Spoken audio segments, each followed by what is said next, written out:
I'd like to give you an introductory lesson on cordless drills. It's like the most fundamental tool that every do-it-yourselfer or handyman or tradesperson needs.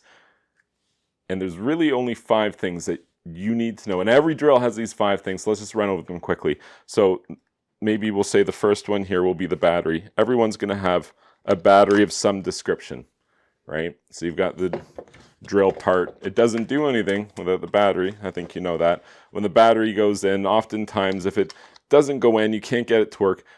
Most drills are kind of built the same way. They almost want you to give it a love tap there and send it in. So that's the drill, or that's the battery aspect. So that's number 1.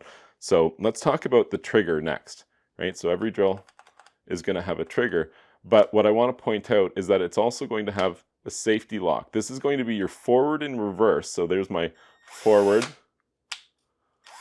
my reverse. But in the middle there, it's locked out. That's very important because you need to be able to handle this tool safely. Cordless tools like this, certainly, this is even a very small, modest cordless drill, certainly powerful enough to do damage. So that's why we're going to lock it out before we move on to the next thing that I want to teach you, which is the chuck here, which is basically you want to take the drill bit out and we want to put a different drill bit in there. Well, how do you do that?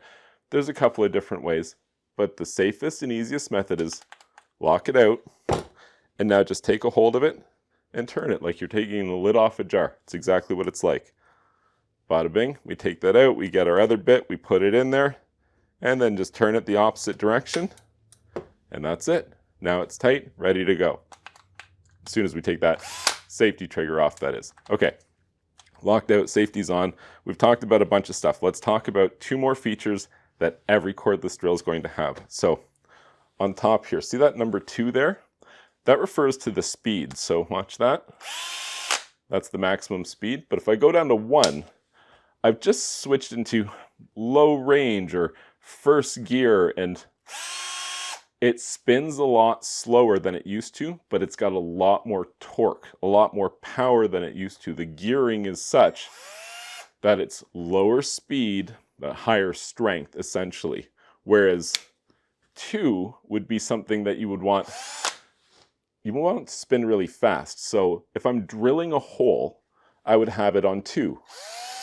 If I were trying to put a screw in and I wanted to be careful but have a good amount of power, I might set it to 1. That's what those would be used for. So now we're at the final thing here, and you've already learned a ton about cordless drills, really. So the numbers that go all the way around the chuck there, what is that? So this is kind of like a slipper clutch. So if we go all the way down to the lowest setting, 1 or 2, and I grab a hold of here, don't do this, but this is an example.